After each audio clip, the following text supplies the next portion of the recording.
Hi, everyone, and welcome to our webinar. This is Abram Kielsmeyer Jones, and I am excited to be here with you as we look at Romans in Greek. This is an overview of Romans in Greek.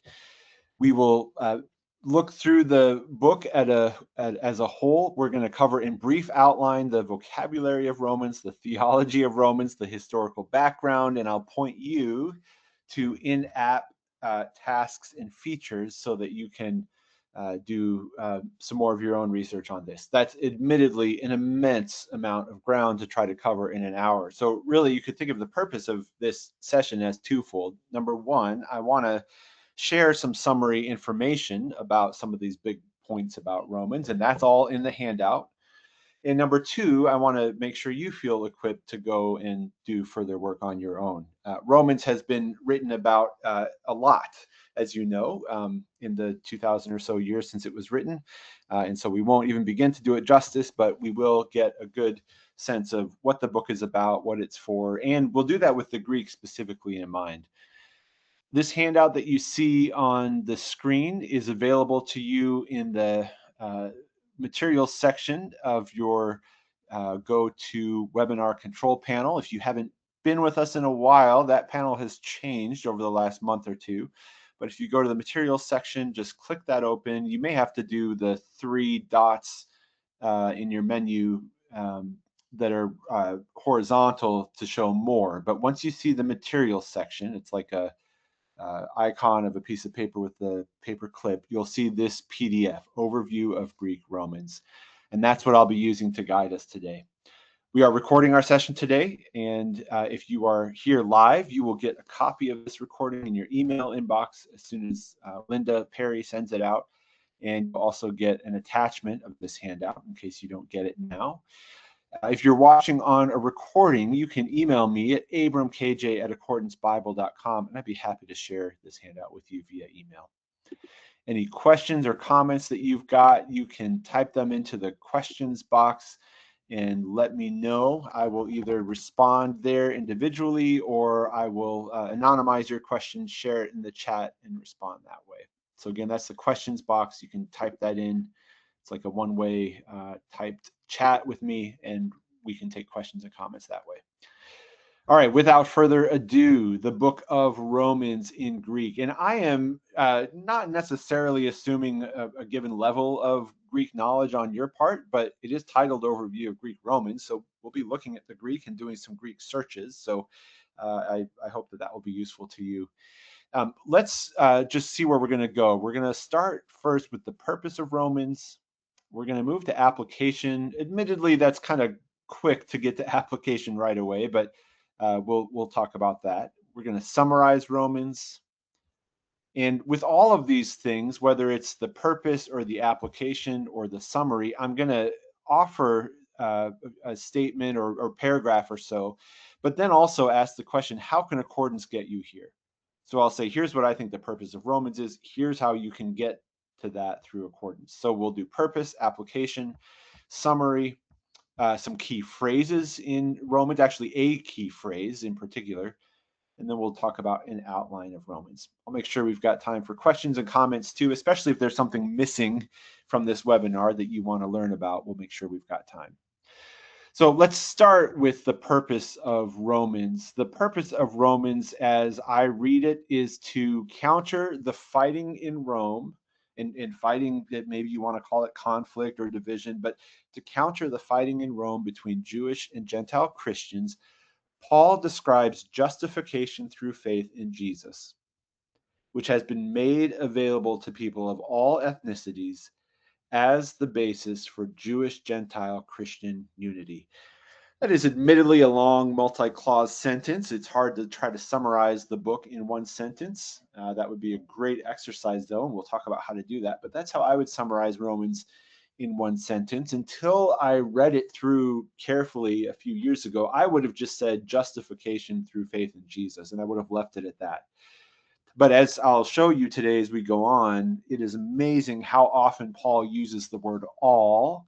And when we consider the context here, I think it's justification through faith in Jesus, yes, but it's specifically within this inter-ethnic conflict that's going on between Jewish and Gentile Christians. So again, the purpose of Romans, to counter the fighting in Rome between Jewish and Gentile Christians, Paul describes justification through faith in Jesus, which has been made available to people of all ethnicities as the basis for Jewish, Gentile, Christian unity. So how could accordance get you here? If your goal was to write your own summary purpose statement of Romans, well, at a very simple level, I think we want to just read through Romans with a specific eye on its purpose. So in accordance here, I've got a Greek text open and an English translation. And you could read through the whole thing with parallel panes open like this, knowing that you'll get cross highlighting that will happen if you've got a Strong's number text over here, like the Net Bible, NET, New English Translation, or the NIV with Strong's or something like that. I would just read through, whether in Greek or English or some combination. I would read through and I would just take special note of purpose kinds of statements. I would look for why words or in order that. And so I would just jot those notes down. You could, open up your own user tool in accordance. You could just open up a Word document or a Pages document, a Post-it note, either physically or on your computer, wherever you want to jot this down. I would have somewhere to write down all of the why statements that I'm seeing in order that, so that. So this, again, is not, you can do this without a computer. And in fact, maybe it's more productive to do it without a computer because there's less distraction. You could just read through Romans, whether in Greek or English or both, whatever you're comfortable doing, specifically looking for the purpose. If there's anywhere that Paul says, here's why I'm writing you this book.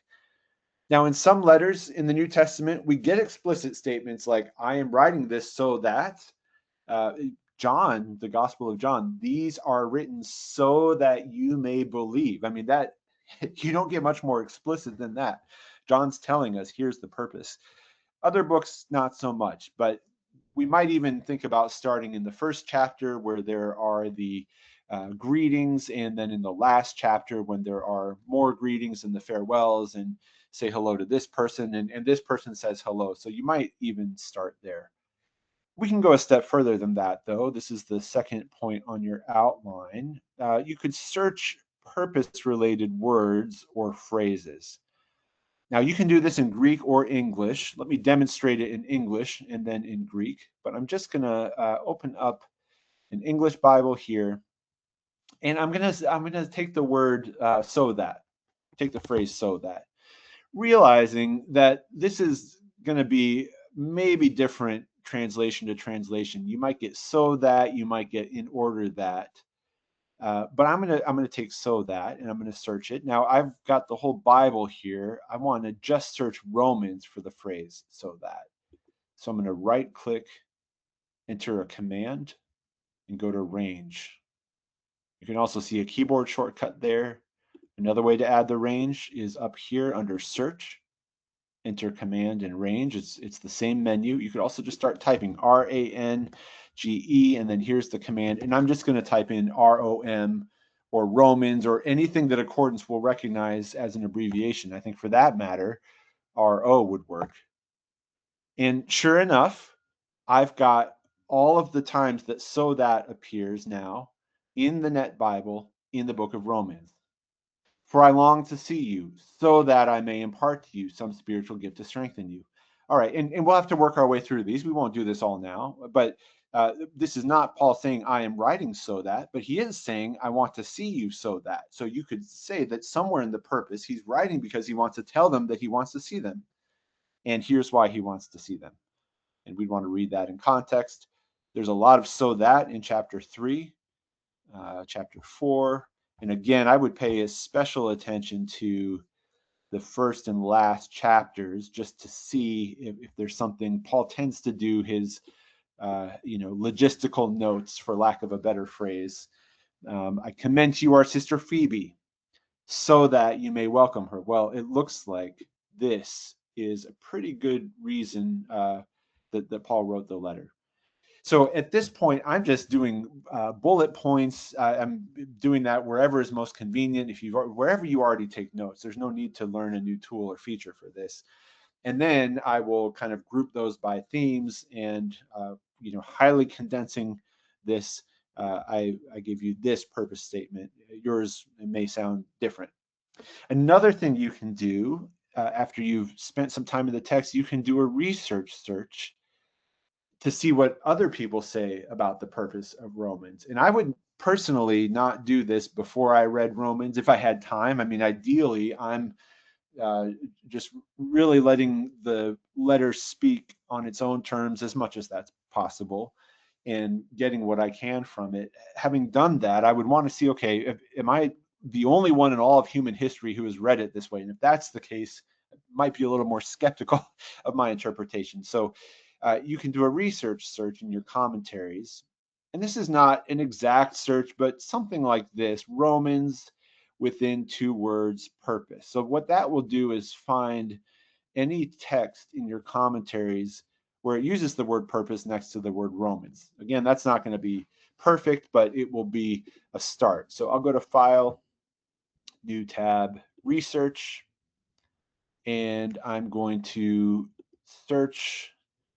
You can search everything, of course, but I'm just going to search my commentaries, although you may want your dictionaries too, but let's just do commentaries.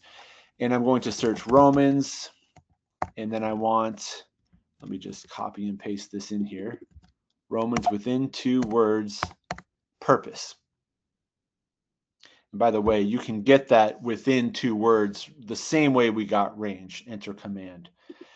So now I've got Romans within 2 words of purpose, which, look at this. There are actually a lot of headings in different commentaries that say the purpose of Romans. So that was a pretty good search within 2 words. So I could click through these and see what different commentaries have to say about the purpose of Romans. We won't do that now, but just to show you how to set up that research search, maybe you even want to do your dictionaries. Maybe you just want to do all tools. Romans within 2 words, purpose, and that will give you anything you've got where those 2 words, Romans and purpose, are pretty much right next to each other. They're here just separated by the word of. So I would do my own work first, and then I would check it against what some secondary sources have said. And again, this is the highly condensed version of this, but by the end, I would want to have, in a sentence or maybe 2, what the purpose of Romans is. You might even think about, is there a more proximate purpose, like, Paul wants to send Phoebe to collect a donation, and then is there a bigger purpose beyond that? Well, he's not just asking for money. He is also trying to, as I've said here, talk about how justification is available to all people. So you may just kind of wordsmith that a little bit. But that's the purpose, and that's how accordance can get you there. I want to just pause now and see what questions or comments you've got.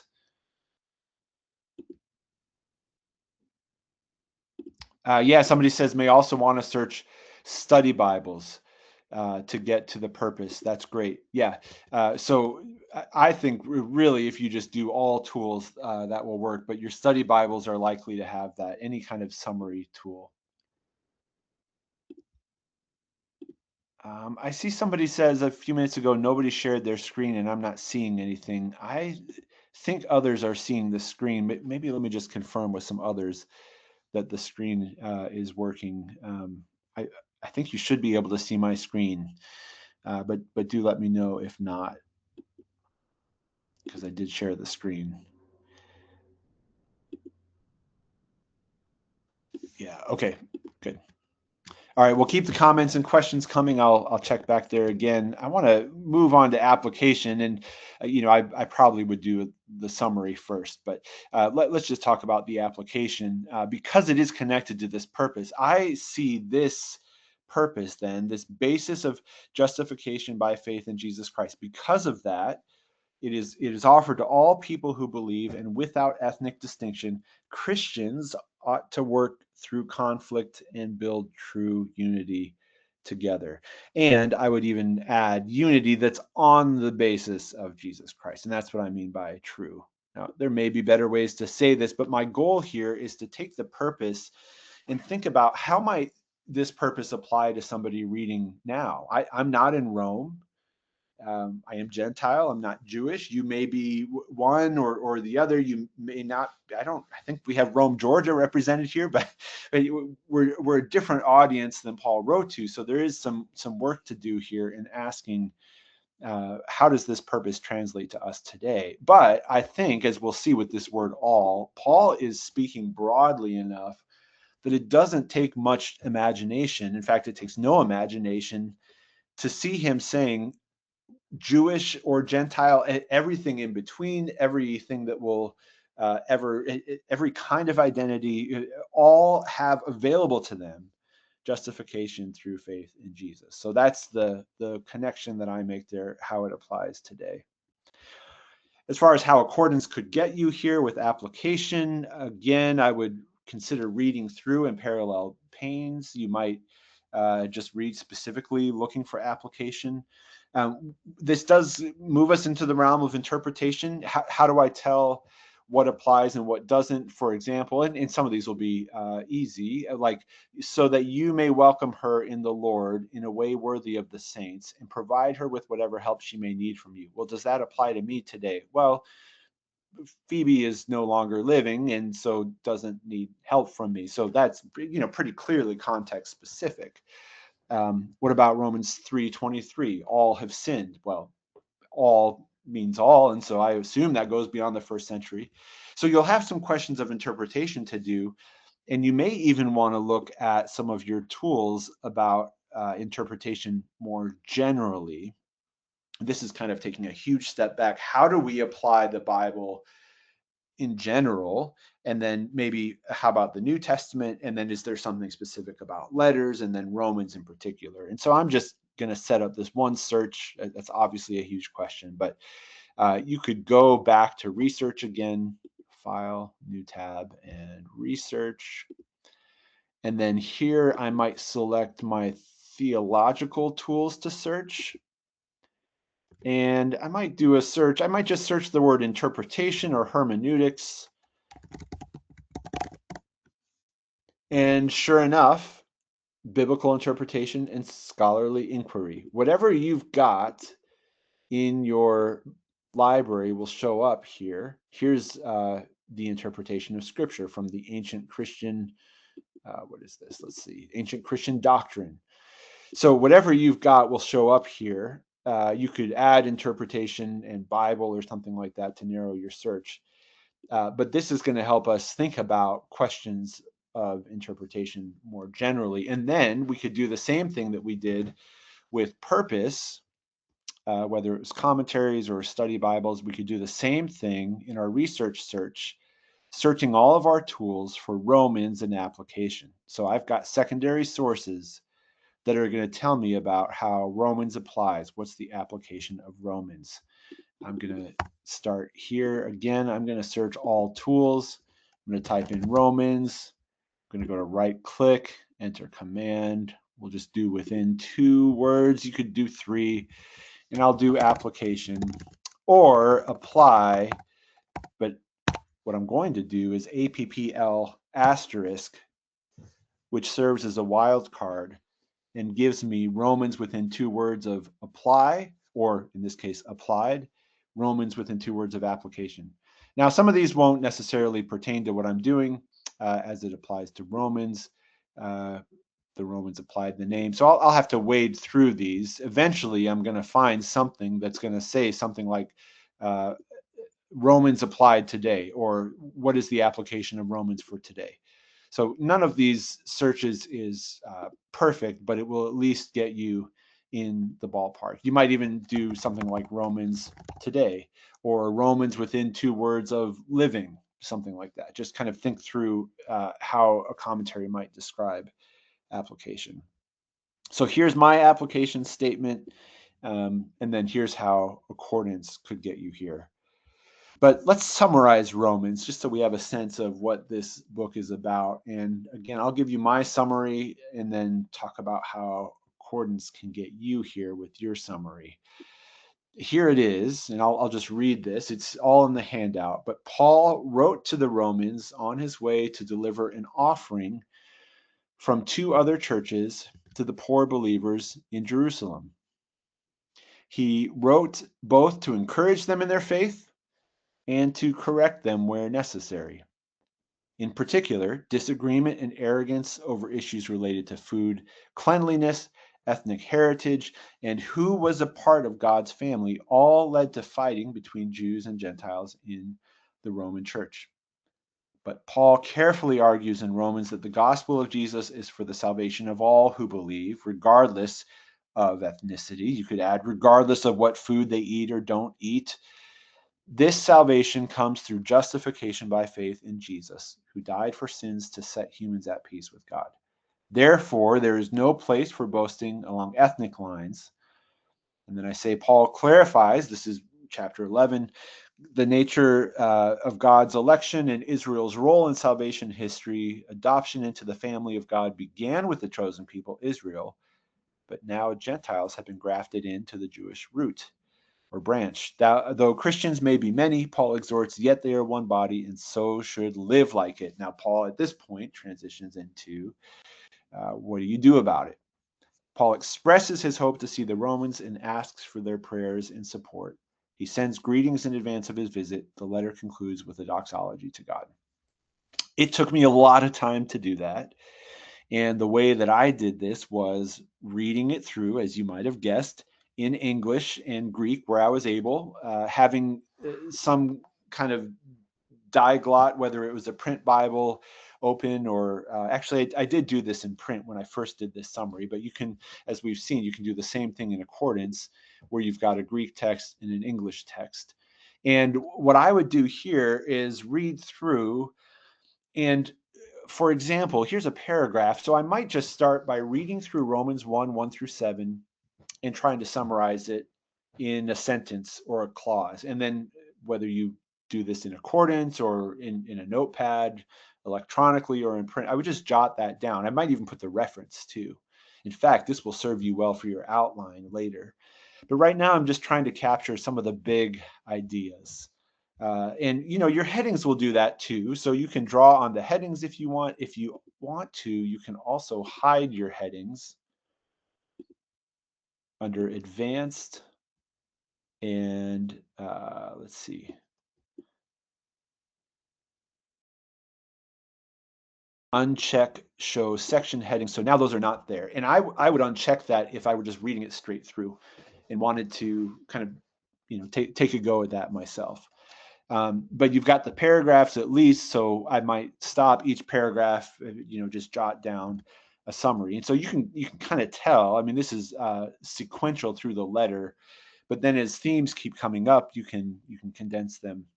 And that's how I came to that summary. So outlining the book is going to be, in fact, that may even come before summarizing. They may come together. But you guessed it. I read through Romans with 2 parallel panes open, whether that's in print or in accordance.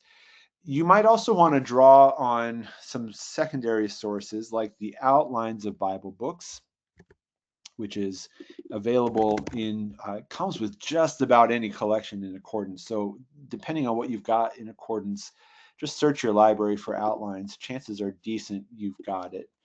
I'll just type in Romans, and I can see here is a 9-point summary or outline, 9 big points and then subpoints. So I might, having read it through myself and jotting down notes, I might look at this. We've got Paul's greeting. And you may wish to summarize that more specifically, Paul's greeting in Jesus or something like that, the power of God for salvation. And then it continues on with these larger points that you've got sin and wrath and righteousness and justification and sanctification, and then both Jew and Gentile and more with subpoints here. So this outlines tool is great. It is probably about the level of detail as your Bible headings. Not much more, not much less. So you'll get, you can see here, maybe 1 big heading per chapter or 2, and 5 or 6 subheadings under each big heading. your Bible headings also you could look at just as you go through if you want to turn those back on. Remember, that's in Set Text Pane Display under Advanced. You can either show or hide the section headings as you desire. I would also check commentary introductions. If the question is, how would I summarize Romans? Again, I would really want to do my own. And double check it against other people who know way more about Romans and biblical studies than I do, and who have spent more time and maybe who wrote a commentary about it. So I'll check my commentary introductions. And it's similar to what we did before. I'll open up a research tab. And this is, it's more kind of trial and error than anything, but I might just go to, let's just do all tools, because that will give me dictionaries, commentaries, study Bibles. We'll search all tools, and then I might just search, I don't know, let's try Romans. Let's do let's say within 3 words, and how about summary? But I also want summarize, so I'll just do SUMMAR with an asterisk, and I'll just see what that gets me. If that doesn't work, I'll try another search, maybe do within 4 words, within 5 words, but very similar to the kinds of searching that we've done before. And you'll need to make your way through these different things. But look at this, Romans, a summary of the content. That happens to be exactly what I want. Now you can see here, this is a lot longer than my summary. This is the Pillar commentary. It's a lot longer than my summary, but it's still a lot shorter than Romans. So it really is a summary. And you might just decide how much of a summary do you want for yourself. I did not do this in what's in your handout, but keeping the references there could be a good idea, just so you know where that comes from. I think in your outline, you'll want the references for sure. But I appreciate this, that it's not just a prose summary, but it's telling you where this all comes from. Let me pause there and see what questions or comments you've got. Actually, as you take a moment to type in a question, if you've got one, or a comment, let me just add one other thing. We are talking about Romans in Greek, and so not just reading it through, but there may be something about Romans that you want to summarize. Like, is there something about the Greek in Romans that I want to lift up, that I want to mention? And same kind of search here. You might just do a research search for Romans within 3 words Greek. Now that is looking for a place where a commentary or something is going to say the Greek of Romans tends to be so on and so forth. So we'll just run that search, see if anything comes up. If it doesn't, you can change the number of words to within. You could even just search within a Romans commentary for the word Greek, and there are other ways besides, but this is just one way. Now, of course, this is going to give us Greek as an ethnicity, not a language, but you can make your way through these different results. You might even do Romans within 3 words of language. That might take you to something that's more relevant.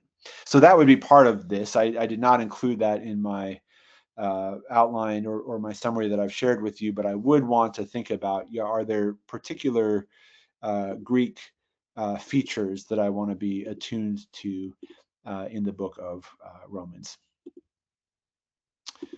What questions or comments do you have? We just looked at, so far, we've done the purpose of Romans, how it applies to today, and the summary. I've got 2 sections left, and we'll spend a little bit more time on each, but I want to talk about a key phrase in Romans, and then I want to talk about outlining the book. And like I said, I want to leave plenty of time for your questions, especially if there's something you came here looking for today that I have not included. I'll keep an eye on the questions box as we move on. Key phrase in Romans: salvation to everyone who believes. That's Romans 1:16. I'm going to open that up. We're going to look at Greek now a little bit more closely. So we've got, well, you may know this in English. I'm not ashamed of the gospel. Actually, I know this a little bit better in the NIV. Maybe you know it in the King James. I'm not ashamed of the gospel because it is the power of God that brings salvation, or you might see unto salvation, to everyone who believes, first to the Jew, then to the Gentile.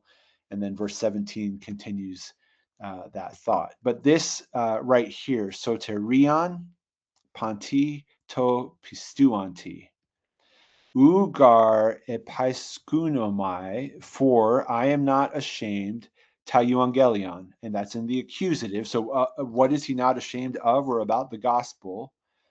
Gar, for dunamis, power, theou, power of God, it is, estin, ace, that's unto or for the purpose of or with the result that, soterion panti to pistuanti, for the salvation of all who believe. And then he clarifies, Judaio te proton, so the Jew first, the Jewish person, and the Greek or the Gentile person also. I think that's a key phrase, salvation to everyone who believes, if you want the short version of it. And how I got to this, I'll show you what I did, and then this will also unearth other themes in Romans. This was a Greek-specific search where I wanted to find out what are the most commonly occurring words in Romans. And we did this recently with another book overview webinar, and it's not foolproof. You're not going to get a list of themes, but you are going to get a list of words, and it will be exact. You can find all the words that occur frequently, and for me that has often been a good starting point. What words get mentioned a lot? Well, that's going to be a theme or a main character. I mean, you're going to see the word Jesus in the Gospels all over the place. That's because they're about Jesus. So here's how you can use accordance to find frequently occurring words. I'm going to open up a Greek New Testament. Well, I've got one open, as it turns out. I'll keep the English open. I'm going to clear the search entry area. I'm going to search for words. This is all in your handout, all these steps. I'm going to do asterisk. That's our wildcard search. So that's going to be search all. So in other words, find every word. Now, if I just hit enter, it would find every word in the Greek New Testament. But I want to find every word in the book of Romans. So I'm going to use range again, as we did earlier. Right click, enter command range, keyboard shortcut here. Also up here in the search menu, or just start typing range. It doesn't matter that my characters are in Greek because I'm doing a word search. So even though I'm typing RAN on my keyboard, I'm getting the Greek equivalent characters, but Accordance also lets me choose the range. So I could do it that way. And I'm just going to type in Romans. I wonder if R works for that. Nope, not enough. All right, RO or ROM. And this doesn't look like that useful of a search result because it's literally just put every word in bold and red. All of these words are hits because they are all words that occur in the book of Romans. So that's not really doing a whole lot just yet, but we're going to have it turn it into a list. So we're going to go to analytics now. And this is in your handout if you want to remember this easily, if you don't already know. Analytics are right here with the pie chart. So I'm going to click that, and I'm going to go to, I want word count totals. And we could look at this any number of ways. We could do a bar chart, pie chart concordance. This, if you haven't spent time with these, I think the best way to learn it is just to play around with it. We've got extensive documentation in the help files, pre-recorded webinars, and all the rest. But I think just trying it, for many at least, will be the best way to learn.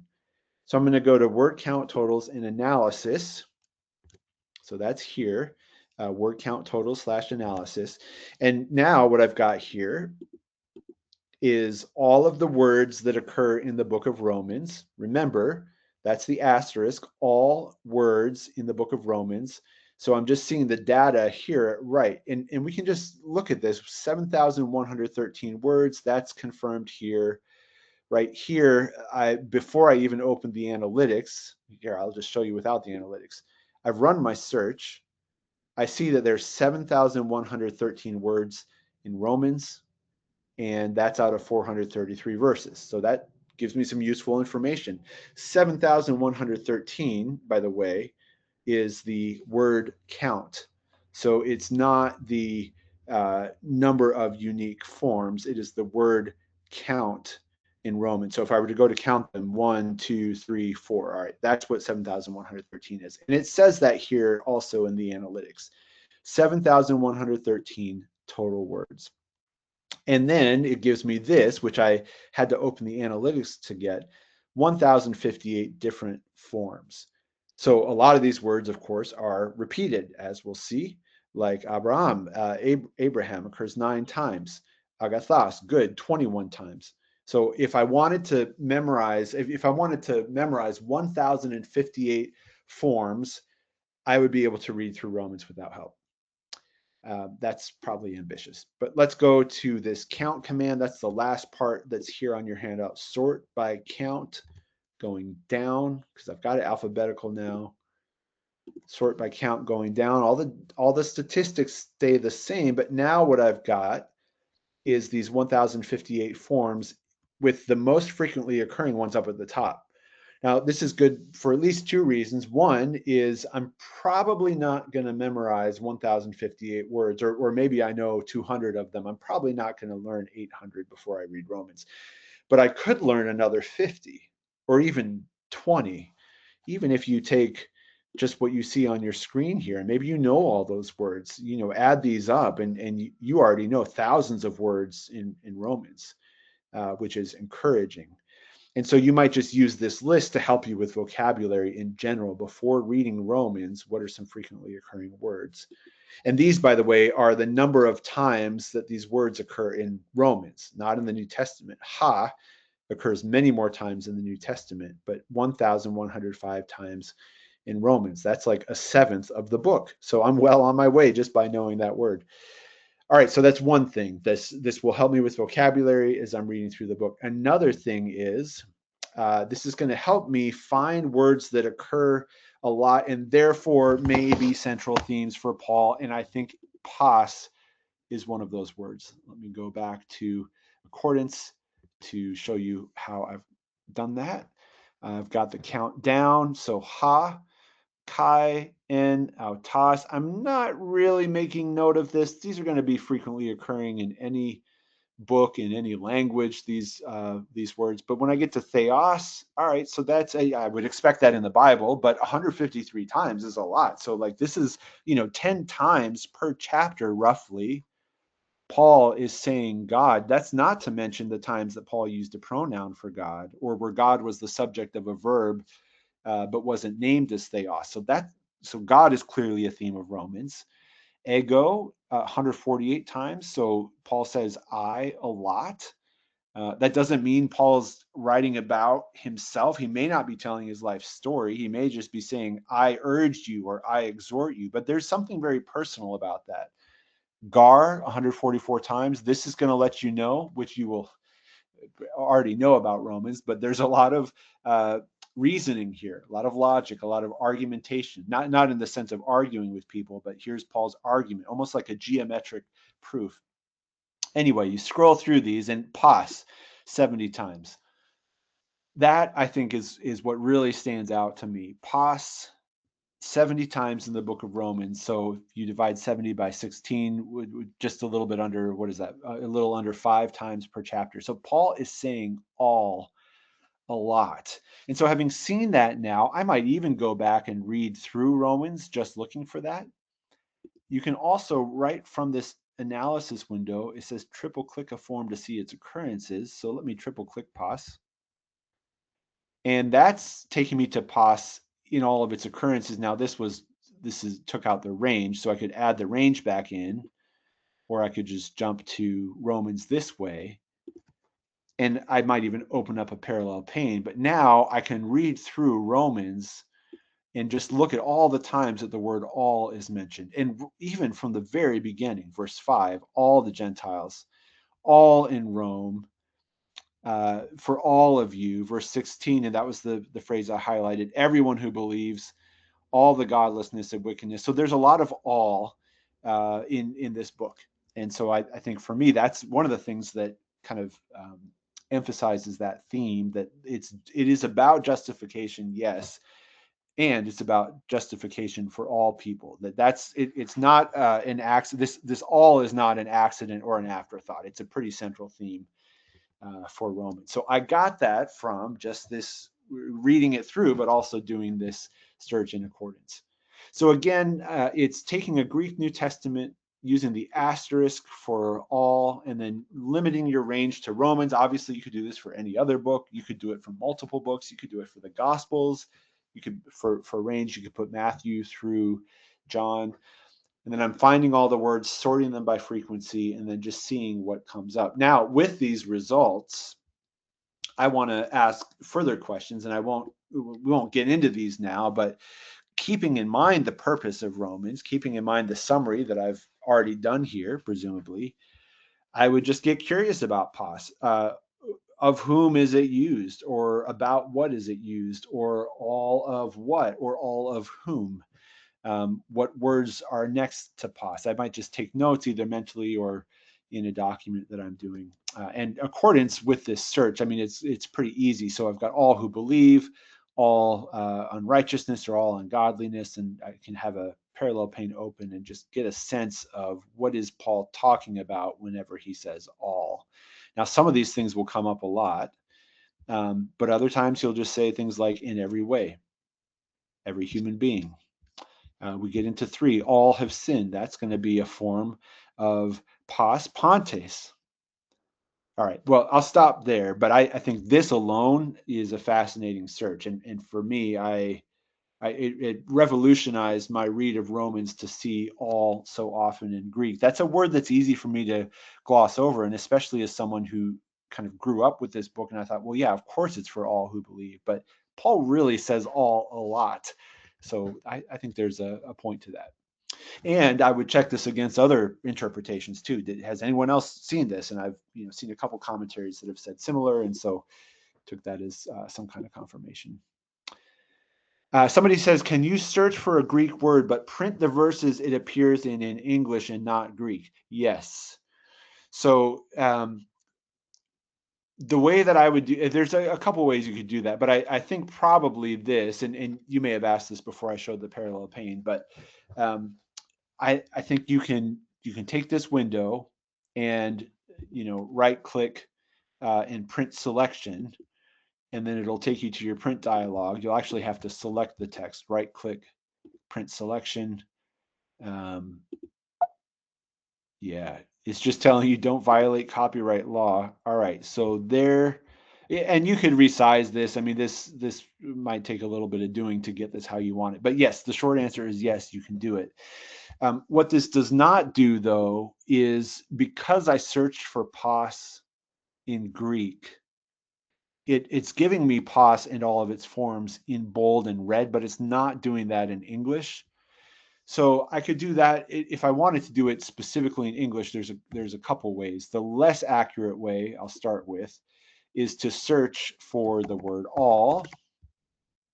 Remember the range in Romans. Now that's still going to give us a lot of these. I mean, you can hover over these and see pos, pos, pos. So that's good. I mean, that's going to be a pretty decent search. But notice that I've got 63 words here, whereas pos in Romans occurs, let me just find that number, is 90 something, right? Oh, 70 times. All right, so 70 and 63. So something is missing. So the more exact way to do this,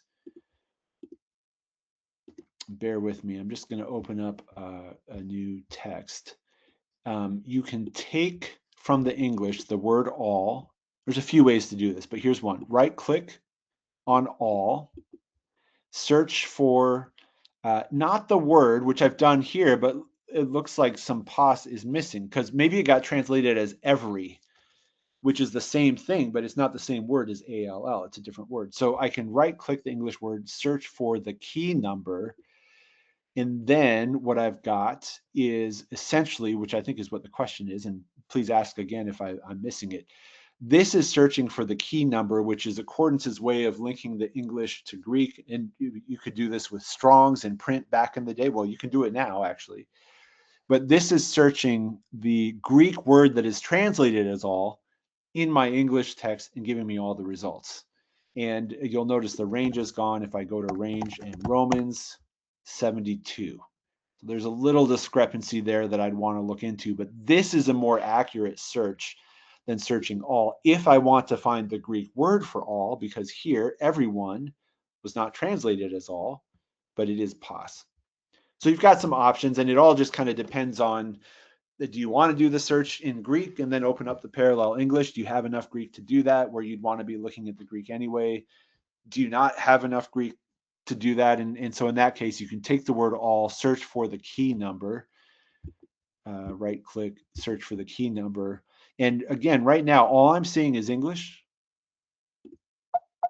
and no Greek, and searching for the key number. All I'm seeing again is English and no Greek, but it's doing a Greek search. It's just skipping a few steps and giving me the results in English. And from there, you can print or copy paste or whatever you need to do. So that's a great question. Thank you.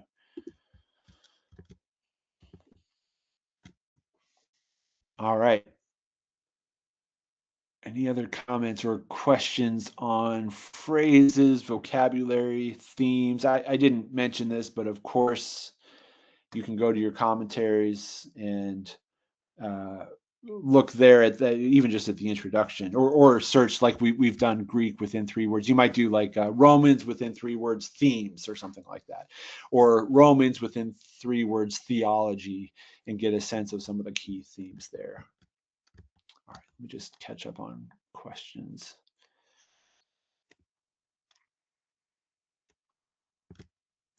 All right, let's move to an outline of Romans. Now, I'm not going to go through this all, but I do want to share this with you. This here is my outline of Romans. You'll notice it's similar in scope to what I showed you in the outlines of Bible books. And I put a purpose statement up at the top. This actually emerged from a seminary assignment, which felt overwhelming at first to outline and summarize the book of Romans. But when I sat down to read it through a few times and made the time for it, it was easier than I expected. But I put the purpose statement up there, and the outlines of Bible books had, I think it was 9 main points. And so here I some kind of similar scope and then some subpoints underneath. But here I've got the references. So an introduction, and I wanted more than just greetings. I wanted to say, here's how Paul is introducing himself writing to the Romans, and then a précis of the book or a summary that's connecting to that all there that I found. And I was actually able to see all not just as a frequently occurring word, but as an organizing theme that made its way into a lot of these points. So like God judges all the wicked with no partiality. So this is not just saying all have sinned. It is about sin, but it's about the fact that all have sinned, not just some. And if we didn't really talk about context here, but certainly when Paul talks about eating food sacrificed to idols, there may have been a belief that some people were doing more sinning than others. That belief might creep into churches and places of worship today, but Paul wants to say all means all have sinned. Same thing with justification through faith. Yes, I think Paul is talking about justification through faith. He's defining it. It's through Jesus alone. And he's making the point that that's for everybody, both Jew and Greek alike. And it's through faith. It's not through observance of the law or whatever folks in Rome might have been fighting about. And so then the all, while still very much honoring Israel, remember it says first for the Jewish person and then for the Gentile, there is this adoption into the family. So all are in the family. It's out of all of that he gives these instructions. And then I've got a conclusion there. So I leave that with you, which may match with how you understand it. It may differ, but let me just say again, here's how you can use accordance to get you here. For all of this, if I'm looking for summary, purpose, outline, themes, this is more than one read through Romans.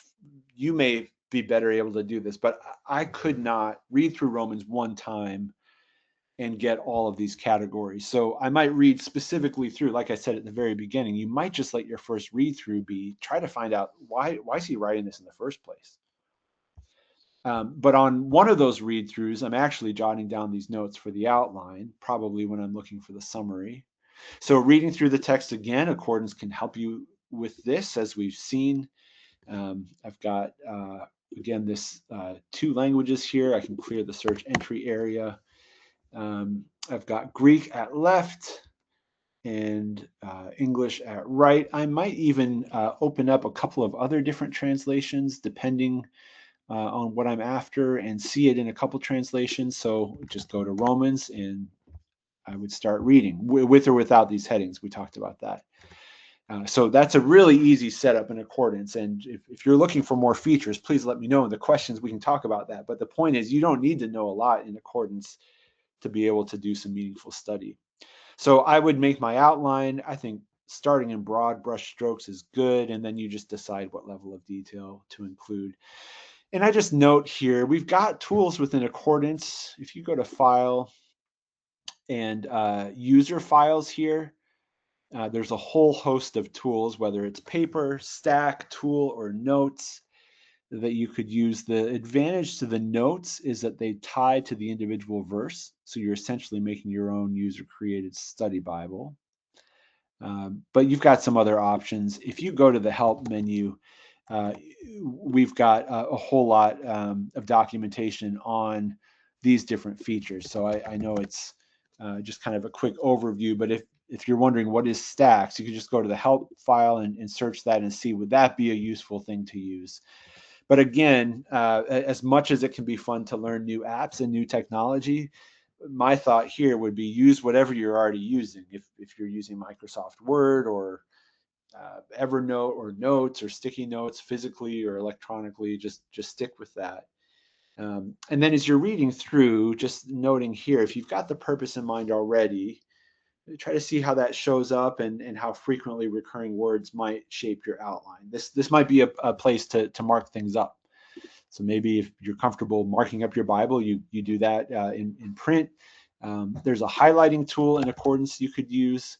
So you could highlight even phrases so that they come up and you see them. There's lots of different ways you can do this. And then I would check this against other outlines. So I mentioned the Outlines of Bible Books tool. So I could look at that there. Did I miss anything? So for example, if I didn't have the word justification anywhere in my outline or the word sin, I would probably be remiss and I would see, okay, well, this one is talking a lot about that. That's a main point here. So I just want to cross-check my outline against that outline. You also will find outlines in most of your commentaries. And so we'll go again to the research, search for that. File, research, and I might just do Romans within, I don't know, 3 words, and then outline and start that way. You also don't have to do that. You could just say, all right, I really like, let's say you really like Doug Moo's Romans commentary. So you might even just open that up and just browse it. So yeah, you could do a search, but you might just browse this and see, pretty early on, he is going to have an outline of sorts, and here it is. You can see it here. All right, let me stop there. And we'll use the rest of our time for your questions or comments. I'm going to check the questions box and see what we've got.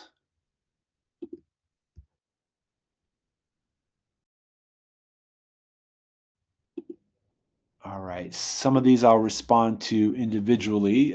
Some of these here, that somebody asked, where are user notes saved?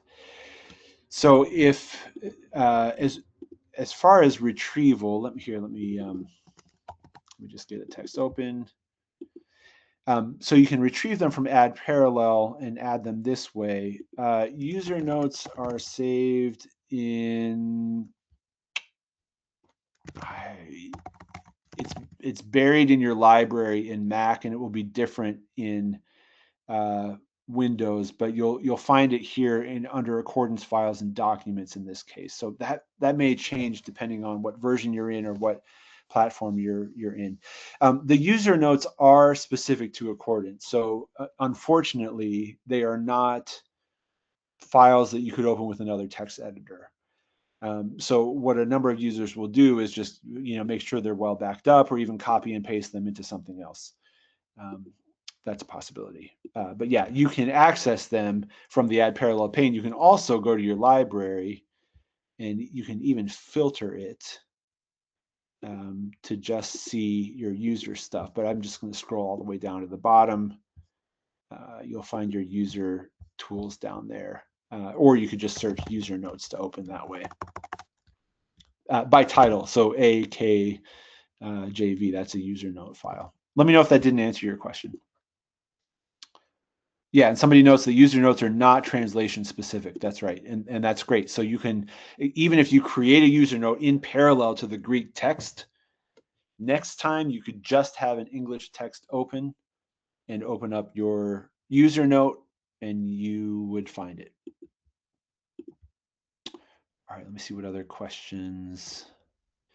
A couple of these I'm going to just respond to individually.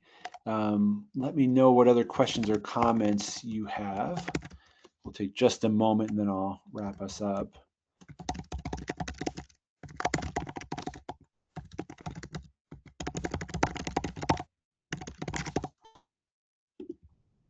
All right, let's see, anything else? Just want to remind you too that we're going to be sending out the recording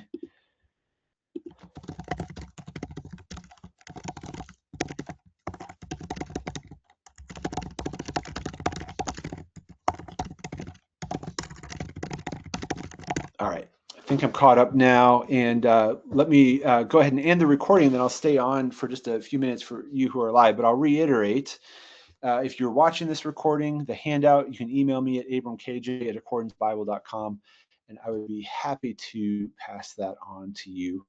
And so if you watched the recording, thanks so much for being here, and we will look forward to connecting with you soon.